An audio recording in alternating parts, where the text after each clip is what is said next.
Hello, um, this is DAAC 1304, Pharmacology of Addiction, and we're going to be talking about Chapter 15, which is the chapter on cannabis out of the book Drug Society and Human Behavior today. And I'll be sharing my text with you as we go along so that you can follow along if you want to have your book handy or whatever. So let's get started. I'll go ahead and share my screen with you. And here we are. The drug that we're going to be talking about for the most part today is cannabis sativa, which is the one that we find in our neck of the woods, usually used here.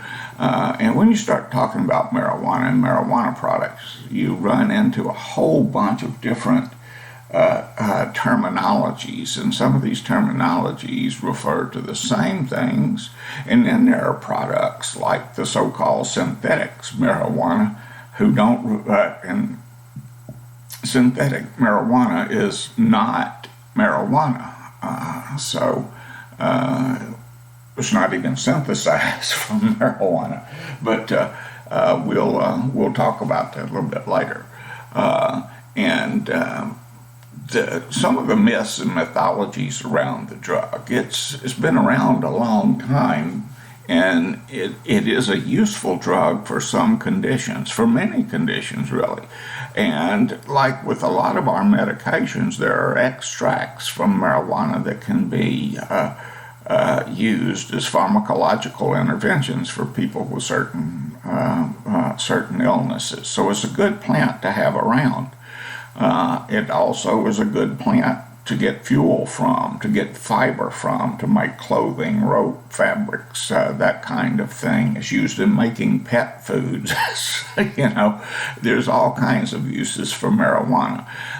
So if it sounds like I think marijuana is a good thing, it's because I do. But abusing marijuana can lead to problems with some, and it's still illegal at the federal level, and it's illegal in most of the United States, although there are some that have legalized it or at least decriminalized it.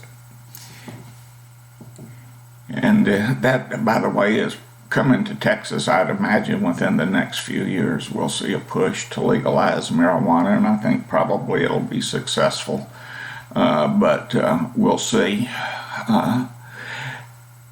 We'll talk a little bit about what the drug does and the abuse potential, etc. The plant's an old plant, and you might find marijuana growing in some very odd places. For instance, once in my misspent youth, I planted some down in the ground that was available to plant it on at 61 Reasoner Street, which is, is the old Houston police station.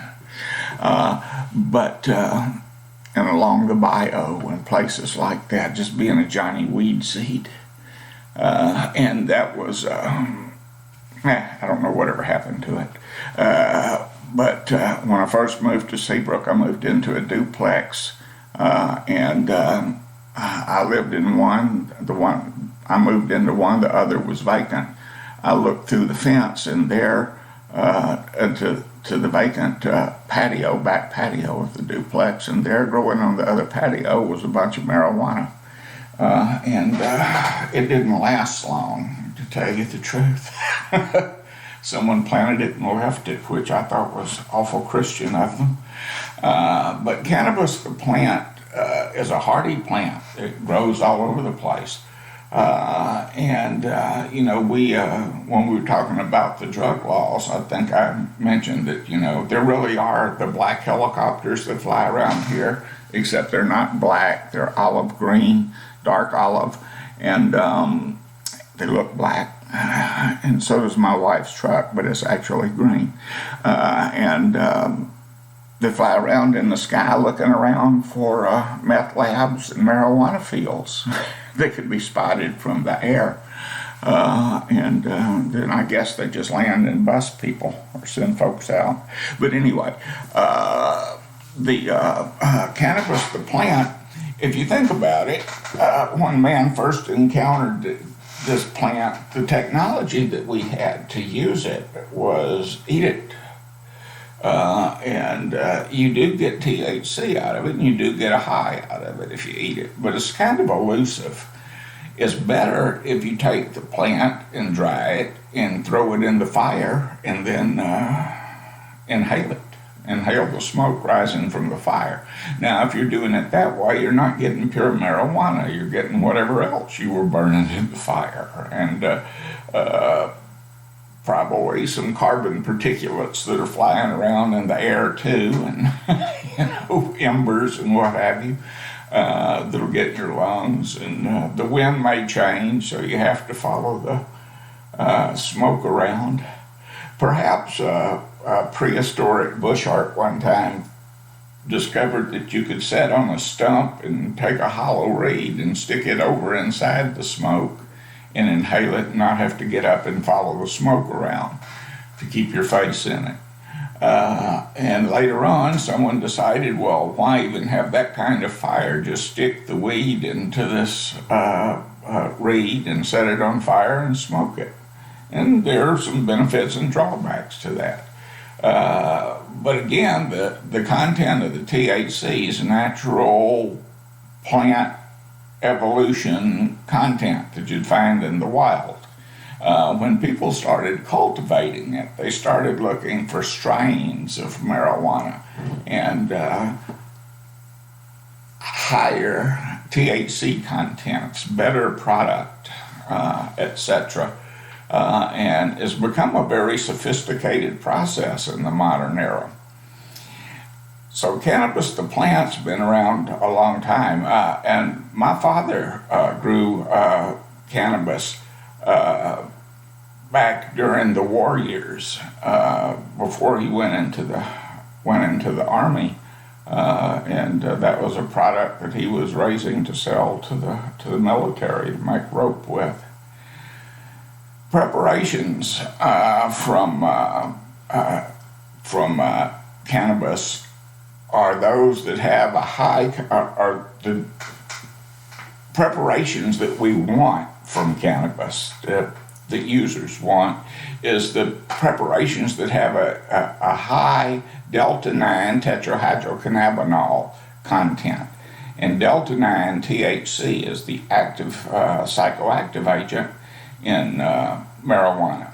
And in this particular product, doesn't dissolve well in water and it can be unstable. You very rarely find, or used to very rarely find, any concoction with THC. Yes, I know.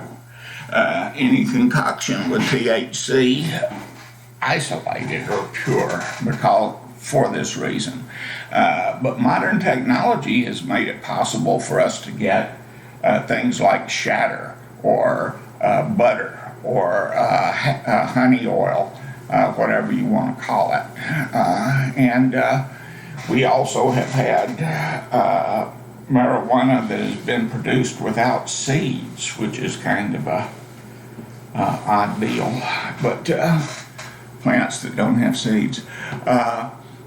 So technology's been brought to bear on this. This is not the stuff that you used to find down at the Love Street Light Circus in the 60s downtown. The widespread commercialization of medical marijuana and legal marijuana products are still being it's still evolving today. We'll talk about that in a little bit. This is hash that you're looking at here, and it's concentrated resins from the cannabis plant. You can eat this or you can smoke it. The preferable way is to smoke it. Eating it doesn't. Eating is wasteful. That way. although there are plenty of edibles, and the edibles are extracting the THC and putting it in products like these gummies that you get, or cookies, or power bars, or any of this kind of stuff. And you can find all kinds of avant-garde edibles if you were to, say, go to Denver and wander around in a marijuana shop. These back in the day used to call them Alice B. Tokeless cookies, or hash brownies. So anyway, they you can do it that way, but the preferred method for most users is to smoke these products, and that includes the shatter, and that's a very, very strong. That's THC. That's pure THC that you get out of that, and a little dab will do you, and that's why they call it dabs. Anyway. The earliest reference to cannabis was in a book. It was written by the Chinese Emperor Shen Nung, and he recommended it for all kinds of things like, female weakness, gout, rheumatism, malaria, beriberi, constipation, and absent-mindedness. I don't think it really improves absent-mindedness much. Well, it may be good for absent-mindedness if you're trying to cause it. One of the running jokes forever about marijuana has had to do with concentration and memory and reasoning. Cheech and Chong made a career of that in the 60s and 70s. Dave's not here, let's make a dope deal. And 5 seconds, Bob, these kind of routines. Anyway, so it's not an approved treatment for absent-mindedness, really. No offense, Shen Yong. In later years, a fellow who lived in what's presently around Baghdad, Iraq, a fellow by the name of Hassan bin Sabah, was a Muslim holy man who claimed to be, he made a good TV preacher actually, claimed to have a direct line with God, and he had followers who joined his little cult, and he promised them that were they to die in his service, that they would go directly to paradise and, get the virgins and all of that. And he wooed them with hashish. So a lot of the time that was a vision into the life that was to come. And these people were known as hashisha, and hashisha were users of hashish. It comes down into English. It's the root of the word that gives us our term, assassin. So, which I found kind of odd, because that basically means someone who kills for money, or someone who kills for political reasons, whatever. But some of the least likely candidates to kill anyone for anything is people who are under the influence of marijuana, unless they do it accidentally while driving or something. You move them around kind of like furniture sometimes. Anyway, so in the 20th century, marijuana was not unknown, by the way, prior to that. In the Americas, it was smoked, it was eaten, it was used in home remedies and all of that. It was used to make clothing and rope and all kinds of good stuff. But in the 20th century, there were the first marijuana laws were racist in nature, as we've already talked about. In the 70s, 60s and 70s, the first marijuana law, or not the first, but the marijuana laws here were also racist in nature. In Texas, in 1965, thereabout, on up till 1971. Even before that, if you were arrested with marijuana in Texas, you could get 2 years to life in the Texas penal system. A local Black Panther, Leotis Brown, was sentenced to 30 years in prison for giving a joint to undercover cop, and that, and of course, he was sent to prison more for his politics than for his crime against society. But draconian marijuana laws made that possible. And one of the things that I do believe in, and you don't have to share this, but I believe it, is that it's a deplorable situation that we have people in prison for marijuana. It just is, a bad scene. Anyway, Harry Anslinger, who was the first director of the Bureau of Narcotics, was a crusader, and he crusaded against marijuana. And one of the ways he decided he would wipe out marijuana is by demonizing a certain group of people, and that certain group of people happened to be Mexican. And so, Mexicans are all, people got the idea that all Mexicans coming across the border were carrying marijuana. They were smokers and smugglers and all that good stuff. Sound familiar? It should. Anyway, wasn't true then, not true now, but this was a group of people that the early marijuana laws were of the 20th century, of the first quarter of the 20th century, and on up into the second quarter, were passed to ostensibly to control the drug, but really more about controlling the people. Harry Anslinger, from 1930 to 1962, like I said, was commissioner of the U.S. Bureau of Narcotics, and marijuana was categorized as a narcotic, which it isn't, and is still today categorized as a dangerous drug, which it also isn't for the most part. You wouldn't want to juggle chainsaws while you're smoking, or drive a car or walk the iron on a construction job or something like that. It could be disastrous. But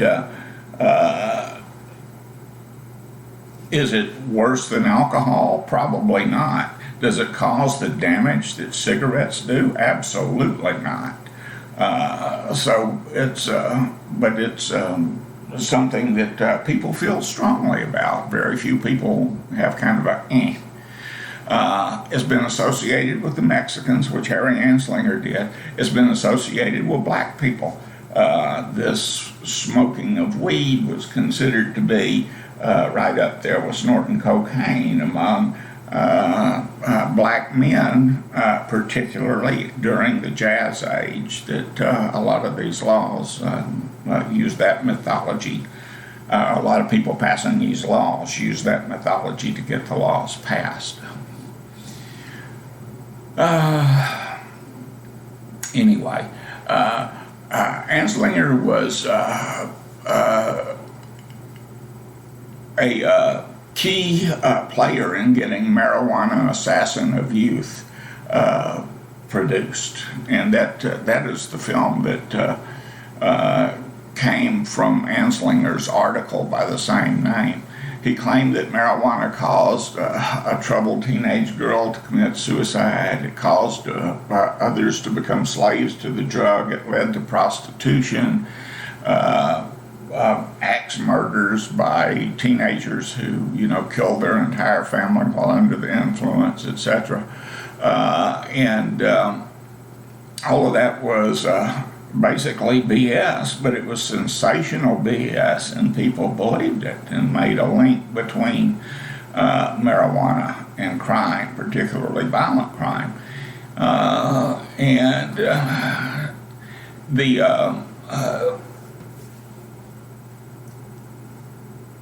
the xenophobia that was involved, the fear of the other, the fear of the foreign, was all of these laws were shot through with that.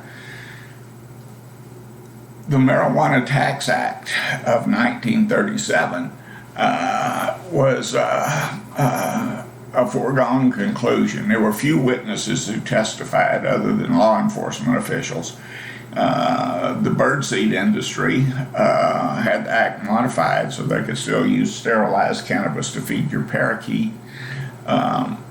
AMA, there was testimony there, but the Marijuana Tax Act is generally along the same line as the Harrison Act of 1914. It didn't forbid cannabis or cannabis preparation. It just taxed the grower. But this added another little weird thing here, because if you're a underground trafficker of marijuana, you're probably not declaring it on your income tax. And if you'll remember what happened to Scarface Al Capone, he was busted not for murder or rum running or anything like that. He was busted and convicted for tax evasions. And there's there's another element of enforcement that was added there. You also, if you were going to sell it, you needed to get a tax stamp. So that kind of lets people know what you're doing before you're doing it, doesn't it? The passage of the Marijuana Tax Act had an amazing effect. Almost immediately, there was a sharp reduction in the reports of heinous crimes committed under the influence of marijuana. The price of the drug went through the roof, and a year after the law was enacted, 1938, there was a study conducted by Mayor Fionetta LaGuardia of New York, who asked the Academy of Medicine to study the effects of marijuana to determine whether it caused long-term damage to its users. It was a report was issued in 1944. It was extensive and drew conclusions that were not popular. Those who have been smoking marijuana for a period of years showed no mental or physical deterioration which may be attributed to the drug. Well, that's not what people want to hear. But, when you're doing scientific research, you should be telling people what you find, not what they want to hear. Right? Anyway. We saw that repeated later in the LSD hysteria of the 60s, with all the claims of the horrors of lysergic acid diethylamide. Anyway, there are lots of cannabinoids in marijuana. Marijuana is a complex plant, and the extractions of active ingredients are difficult. They're hard. There are more than 400 chemicals in marijuana. But as the book says here, there's only about 70 of them are unique to the cannabis plant. And these are cannabinoids, and one, delta-9 THC, isolated and synthesized in 1964, is clearly the most active pharmacological agent. Cannabidiol, I can stumble over that all the time, has a great deal of attention as a non-psychoactive cannabinoid that has been tested as anesthesia meds and seems to limit some of the effects of THC when it's administered concurrently.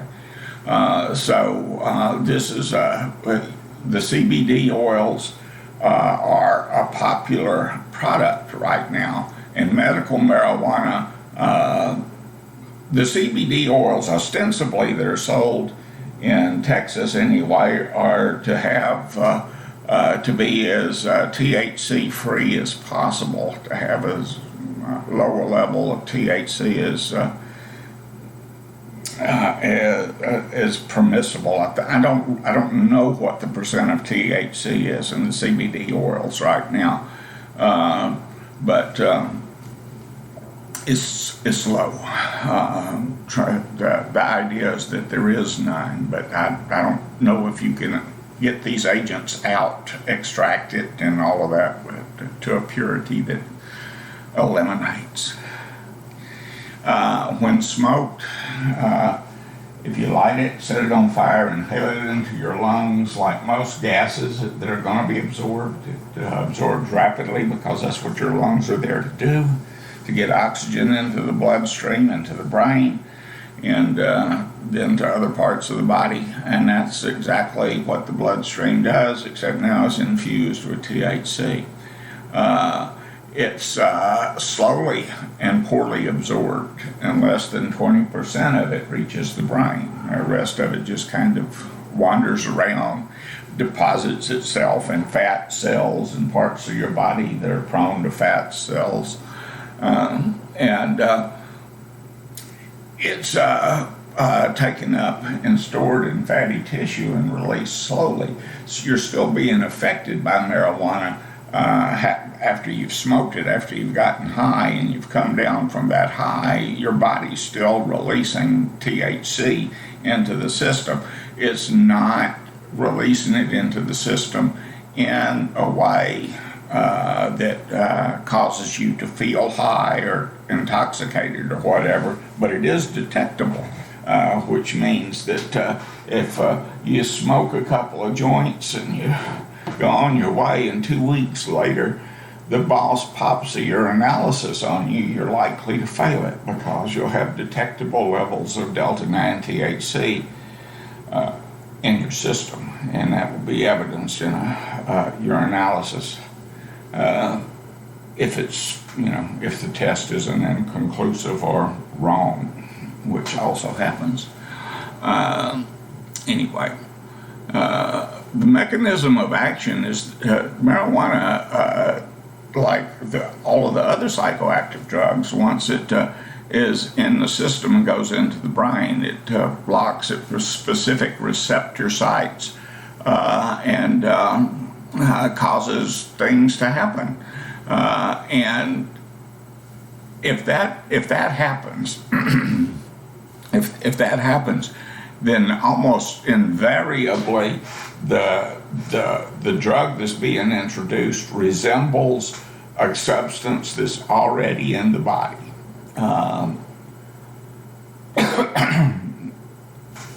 That has an effect at those same receptor sites.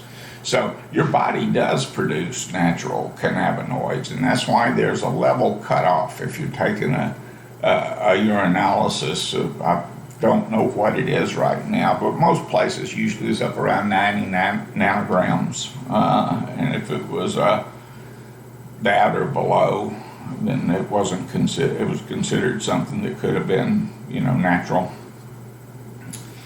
The physiological effects. If you're ingesting marijuana, you may have noticed that your ability to concentrate deteriorates, your reactions deteriorate. You may find things funny while you're under the influence of weed that you don't find funny otherwise. My brothers and I used to get high and sit around, watch TV shows with a volume down, make up our own dialogue, and have a great time entertaining ourselves, silly as hell, laugh till our ribs hurt. I know, highbrow entertainment, right? But anyway, so marijuana has some physiological effects. Short-term memory is really whacked by good marijuana, and it's both during the time of the intoxication and if you're a more chronic user of chronic, then this can be an effect that follows you into your sober life, so to speak. heavy marijuana smoking, and heavy marijuana smoking does have some physical consequences, and heart consequences, mental acuity consequences, etc., and so forth. Less than 10% of marijuana users will become addicted to the drug at some point. It is an addictive substance, but its addiction potential is not particularly high. And what people think about marijuana and how they use marijuana both have a lot to do with that.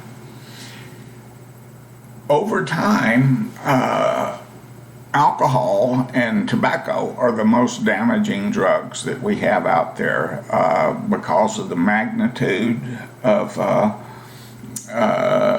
the business, really. Think about that. It's a huge business. Alcohol and tobacco products are used by a lot of people, and a lot of people pay consequences for that. Not that many people use marijuana. People don't smoke weed like it was cigarettes. They don't smoke weed like they were drinking beer. Not usually. There are some who do. And for those who use, large amounts of marijuana, particularly large amounts of marijuana or marijuana products that have high levels of THC, are more likely to become dependent on it and are more likely to have some consequences behind it. Other than that, the effects of marijuana behaviorally is modest, is what the book says. That you compensate just like a drinker would compensate. If you've smoked marijuana before, if you've decided to try it, I'm not asking for a show of hands, couldn't see it anyway if you did, but there are subjective effects. When I first smoked marijuana, and the reason I smoked marijuana was named Candy Dorset, and if she wanted to sit in the backyard and eat dirt with a spoon, I was cool with that too. But just as long as I got to hang out with her. But we smoked some weed, and she seemed to enjoy it, and I was like, what? Nothing happened. I'd probably smoked marijuana 3 times before I got an effect of it that I could discern, and that effect was pretty pleasant the first time. Marijuana was not my favorite drug, by the way. I found it somewhat boring. I liked other things better, but so I wouldn't, really go out of my way to be a marijuana user. But anyway, the effects peak pretty quickly. And they last for a couple of hours usually, depending upon the THC concentration and the person who's ingesting it. That has to do a lot with the subjective effects, not just who they are physiologically and how their body physiologically reacts to the drug, but also what their expectations are, etc. Marijuana also is really, it should be kind of categorized as an hallucinogen, because as you smoke more of it, you start getting spatial distortions, not being able to gauge how high a step is, how fast you're going in a car, passage of time. If I ask you to close your eyes and, after 1 minute, 60 seconds, clap your hands. When a minute has elapsed, some of you would be under the influence of marijuana, would be waiting and clap at 10 seconds. Some of you will clap at 90 seconds. Some of you will clap when you hear somebody else clap. That's cheating. Some of you may be thinking 1 Mississippi, 2 Mississippi, 3 Mississippi,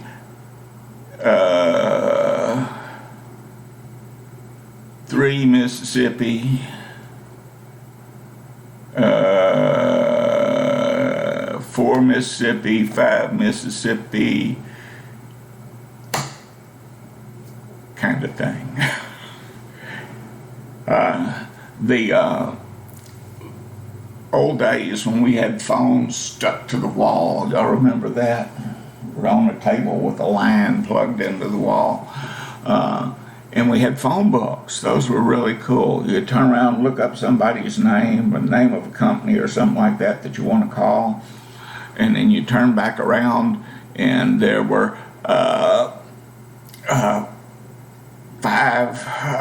7 numbers that you could dial to capital 71726, right? CA. And you could dial it on your phone. Then came area codes where you got the 713 and the 281 and 832 and all that good stuff. And now you got to remember those. It is really hard if you're high under the influence of marijuana to look at a phone book sitting on this table, turn around to the phone on the wall, walk over there and dial 10 numbers. It's tough, trust me. Anyway, so the cognitive effects are there too. A lot of the cognitive effects are sensationalized, as are the other physiological effects, etc.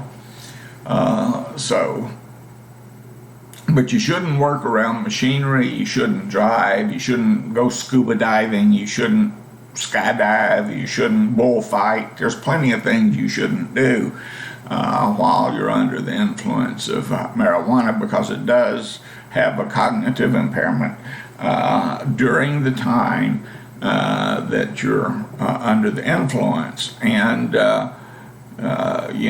there may be cognition problems with heavy users later on, even when they're not under the influence of marijuana. Marijuana gives you the munchies. Y'all know that, right?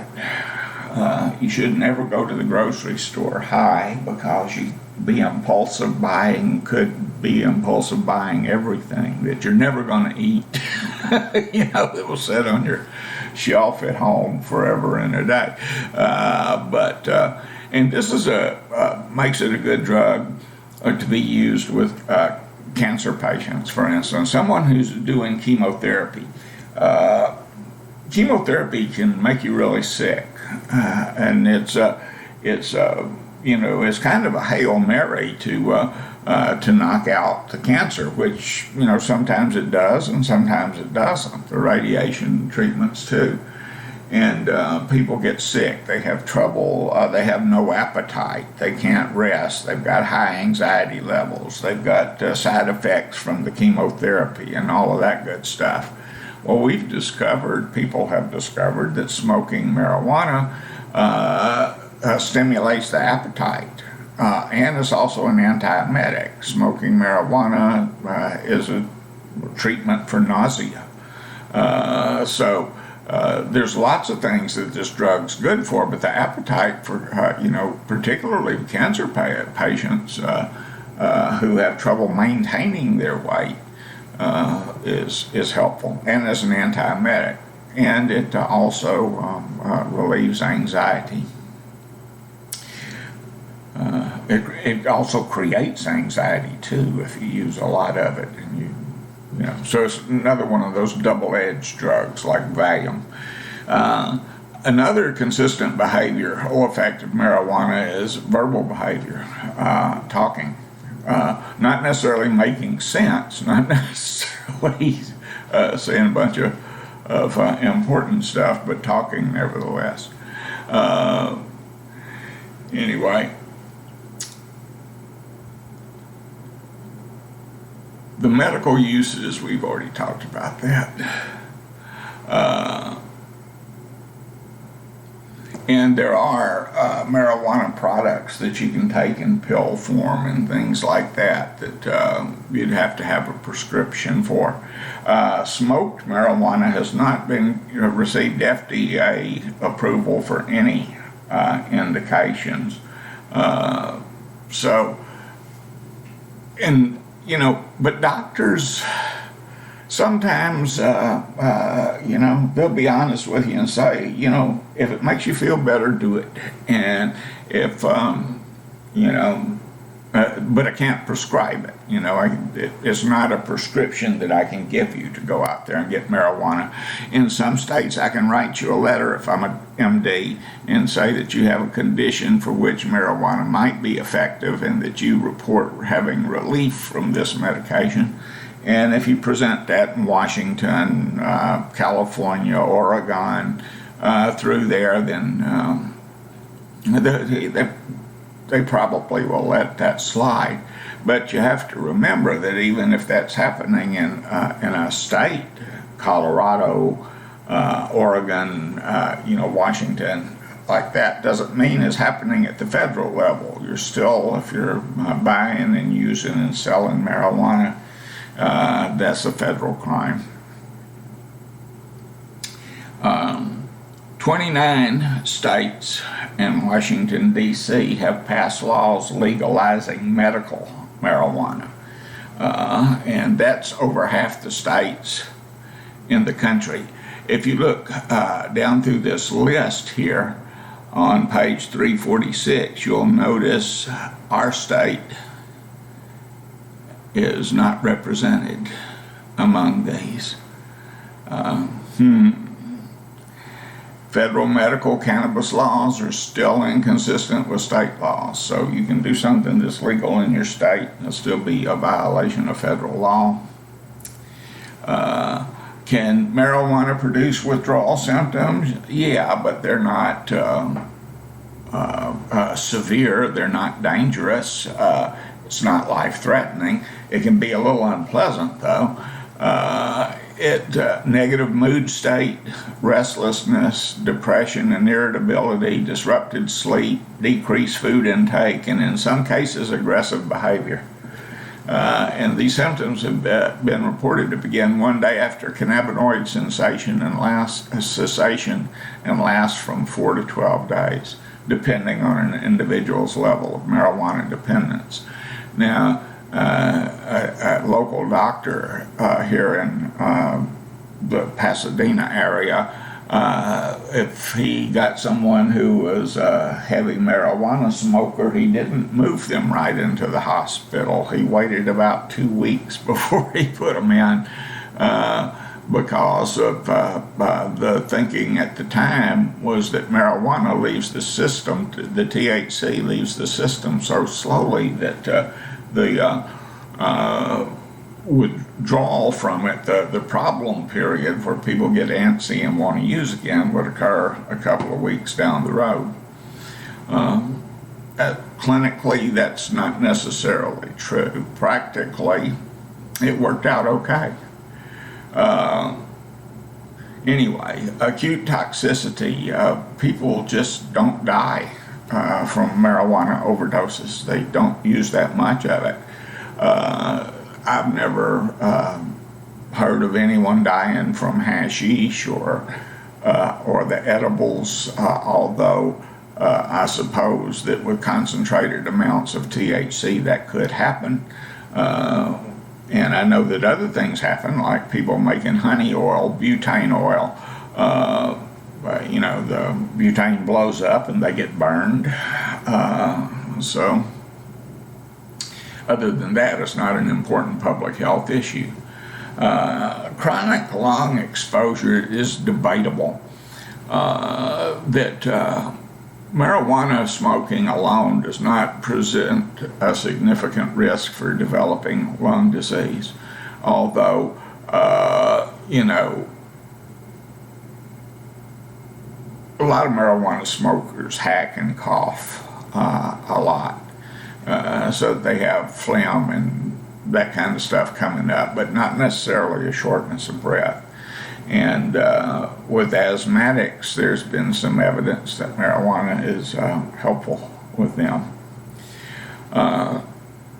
Everyone suspects that smoking marijuana will eventually be shown to cause cancer, but how much of a problem this might be with tobacco remains to be seen.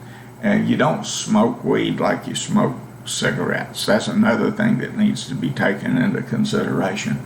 Nobody out there, unless he's or she's some kind of, real tush hog weed head, is going to smoke 40, anywhere from 20 to 60 joints a day. And there are people out there who smoke cigarettes at that level. So it's, comparing the two, marijuana is a lot better for you. Or let me put it another way. It's not better for you. It's not as damaging as smoking cigarettes.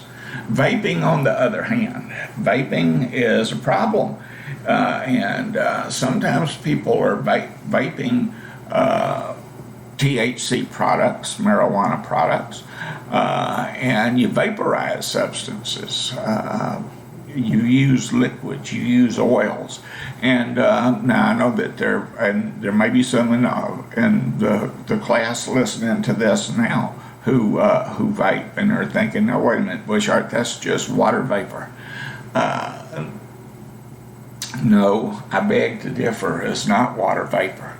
You can smell it and you can taste it. And if you can smell it and you can taste it, then there are chemicals in it, and you're ingesting those chemicals. And diethylene glycol is one of them. It's used as a preservative and as antifreeze. And I've talked to people who do the vapors and things like that, and they say, well, this is a product that's been approved by the FDA. They use it as a food preservative, etc., and so forth. And I'm like, yes, that's true, they do. But the FDA has not approved the use of the glycol as a substance that you can put in a pipe and freebase and suck it into your lungs. It's not. So we get there have been a lot of illness associated with vaping, and it's associated in a population of younger adults. So you don't see a whole lot of older people doing this. So you see these lung diseases popping up in people who shouldn't really have lung diseases because of their youth. Anyway, I think we're going to be horrified by what we learn about vaping over the years. Again, with marijuana, if you have anxiety and trouble sleeping and things like that, marijuana can help with that, used in moderation. But anxiety is another byproduct of marijuana use, is increased anxiety. So that's kind of a double-edged sword with that. And people have gotten panic reactions, kind of like the bad trips you get with hallucinogens. And again, there's spatial distortions. You visually hallucinate. You hear things sometimes. You may have been sitting around, I'm not asking for show of hands again, with a really good doobie one time, and you see little things run by on your peripheral vision. Something moves, and you look around, and there's nothing there. You get time distortions, spatial distortions, hear things, see things, and sometimes that leads to panic attacks, and just the sense that something terrible is about to happen. Marijuana smoking does impair some of the functioning of the immune system. If you have an illness, say HIV, And HIV is, we've come so far in treating HIV disease, including AIDS, over the years since it was killing so many people in the 80s here in the United States and 90s, that we've got some really good treatments out there for it and all that good stuff. All of them, for the most part, have studied that studies have indicated that there are some good effects that you can get from marijuana if you have those, if you have those illnesses, but that the reduced immunity to infection is, there's some could be some serious consequences to that. It could weaken your immune system to the point that the disease, HIV disease, AIDS, takes off, and you don't want that. It could make you more susceptible to other illnesses. Anyway, there is no relationship of, for more than 65,000 people found between marijuana use and overall death rates. So there's the direct linkage doesn't exist in that regard. Marijuana madness, there's a psychosis that's consequential to heavy marijuana use or idiosyncratic intoxication from marijuana. We can get something that people don't expect folks to get in terms of psychotic symptoms. And there's linkages, people who have dual diagnosis tend to self-medicate. Marijuana is a great self-medication drug. And people who suffer from thought disorder tend to gravitate towards marijuana and alcohol as, their self-medication of choice. So there was a Swedish study done back in 1970s that indicated, and this was kind of inconclusive back then, but if you smoke, if you're a light marijuana smoker, and that's less than 50 occasions of smoking marijuana, you're 3 times more likely to develop the onset of adult schizophrenia than if you didn't smoke at all. And that if you were a heavy smoker, which was 51 up occasions of smoking marijuana, you were 6 times more likely to develop psychotic symptomologies as an adult. It was an inconclusive study, but it kind of freaked me out a little bit when I saw it. And the idea that, the causal relationship wasn't clear. Did people smoke at this level? Smoking at this level, did it cause them to have these psychotic symptoms, or were they self-medicators who had these psychotic symptoms and were trying to handle them with weed? You shouldn't drive when you're smoking marijuana. It makes you a hazardous driver, and your reaction time is impaired. It's like being intoxicated on alcohol. Your mind's not sharp, your vision's not sharp, your perceptions of time and speed are not sharp, your reaction's not sharp. It's just a recipe for bad things to happen.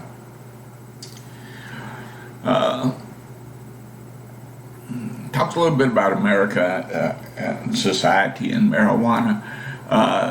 I'm thinking that, we're seeing, for most of our history in the United States, nobody cared who smoked weed or how they used it or whatever.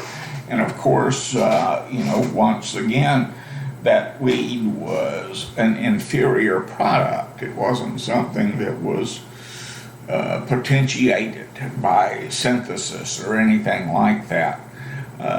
And again, it was in the 20th century when we began to see a real crackdown on marijuana use, cocaine use, etc. And that evolution is still going today. Richard Nixon picked up the gauntlet in the 70s, and his war on drugs, like Anslinger, similar to Anslinger, Anslinger used to focus on minority groups as a means to get his drug bans through, get laws banning certain substances. The Nixon administration used the banning of certain substances to get at certain groups, which is a different thing, particularly groups like African Americans, radicals like Black Panther and Nation of Islam, and hippies, of course, anti-war, anti-Nixon people. Marijuana legislation has undergone some real changes, and like I said, people have gotten some harsh sentences. Robert Mitchum got 6 months in jail for the actor for smoking weed at a party. He was with a real estate investor and a producer who were also smoking weed at the party, and they got hand slaps. And he was with a young actress, I can't remember her name now. The bus ruined her career. She didn't have the clout that the other guys did. So the use of marijuana, the laws enforcing the use of marijuana have been selectively enforced. But a tendency with laws are that they are selectively enforced. There are, people in certain parts of the world, in certain parts of our country, members of certain groups in our country, whether it's a group that they elect to join or it's a group that they're born into, what have you, may feel the pinch of these laws more stringently than others. Synthetic cannabis. Synthetic cannabis is a product that these are also known as research chemicals. These are the concoctions that you get that consist, and there are hundreds of them, that you can get and mix with acetone and whatever and spray it on whatever plant product that you want to doctor with it. You can take banana leaves, lawn clippings, whatever you want to do, and cut them up, lay them out on a table somewhere, put your little spray nozzle in your bucket and go to work. Everyone who uses this kush, this synthetic marijuana, so to speak, is getting high doses of cannabinoids. But what we know from the synthesis of all the drugs we've looked at so far is usually through the product of synthesization. We change the drug, we take the components of the drug and we put them together laboratorially. I don't know if that's a verb or an adjective, rather.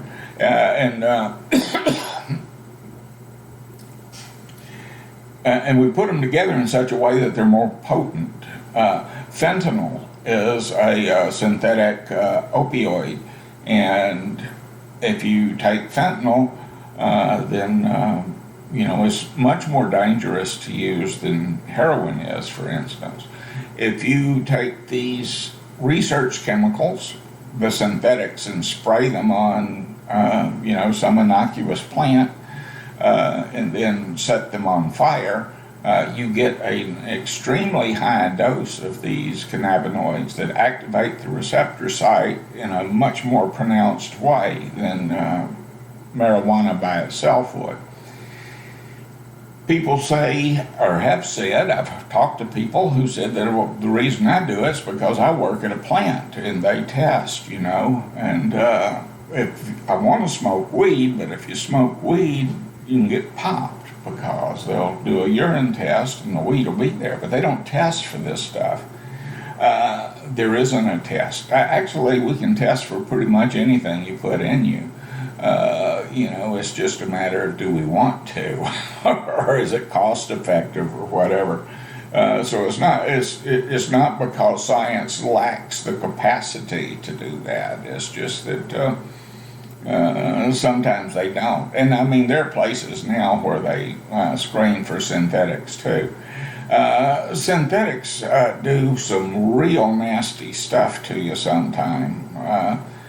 We had a little girl speaking at a town hall a few years back who had undergone something like 27 strokes, primarily many strokes, and she was in a wheelchair from smoking the synthetics.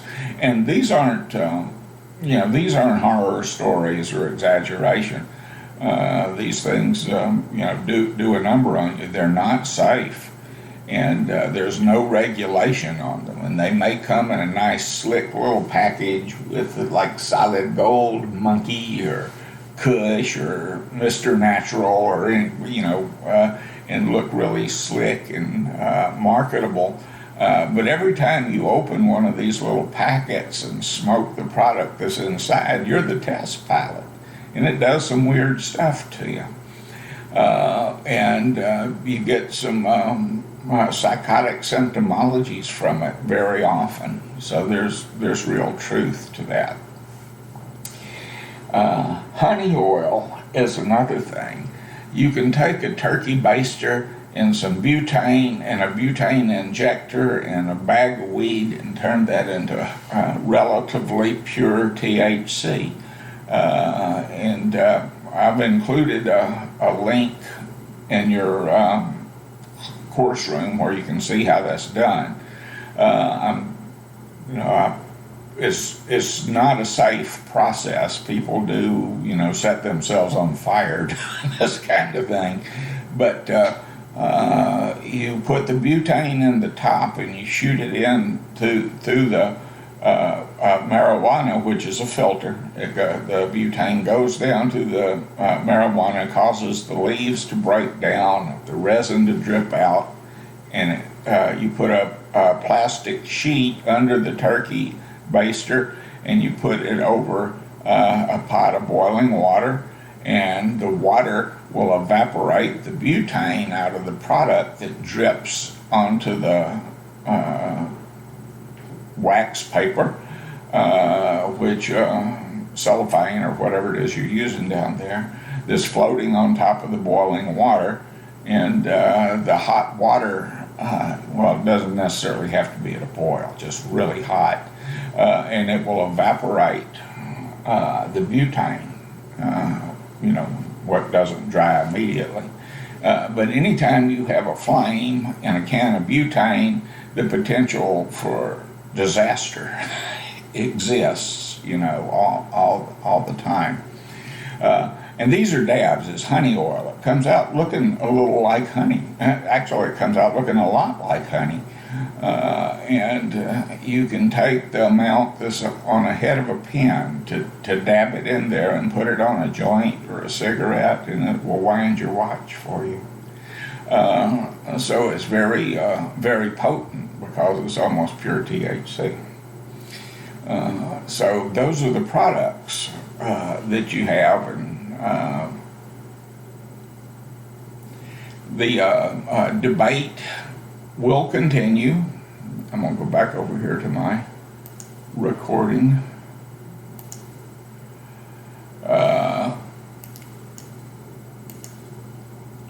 If I can figure out how to do it.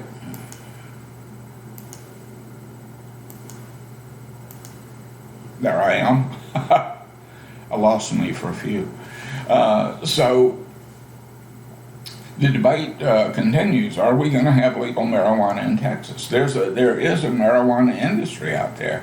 A thing that I found interesting is this doctor who's been associated with Matt Gaetz and the sex abuse scandal. Y'all been keeping track of that?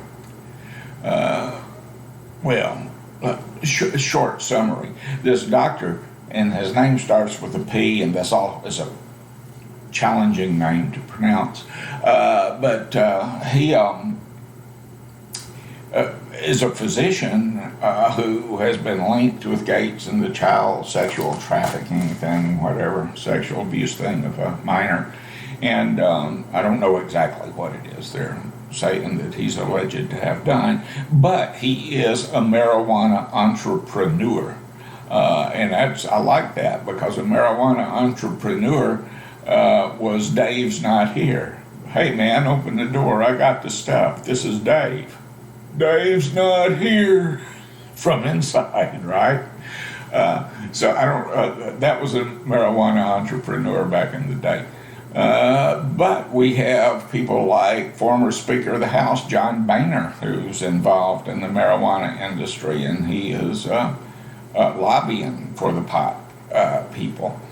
And a thing that I noticed, I was in Denver a few years back for a conference, and I went to a session where we met with community members and marijuana entrepreneurs, and the pot people were presenting their side of the story, and the anti-pot people were presenting their side of the story, and we tried to discuss the laws that were passed to regulate the marijuana industry. And it's strange.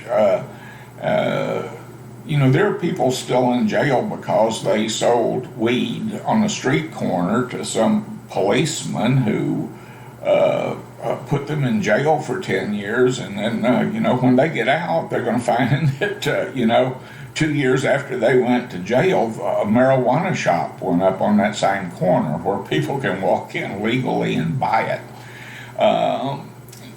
A thing that I learned most out of that meeting is that these folks really didn't know what they were doing. What they're doing is, kind of regulating by the seat of their pants. And it's when something comes up, well, let's pass a law and fix that, or here's a new regulation for that, etc. And it's not to be alarmed about. I mean, so many of our laws, are really like that. And as we evolve as a society, as a people, our laws and regulations will evolve too. And I don't know. I think, given the events of the last year or so, that we should have weed stands up in Congress and maybe other areas of the Capitol. Because there are some folks there who need some serious chill. But anyway, there you have it. And I hope this was helpful, and I'll talk to you soon.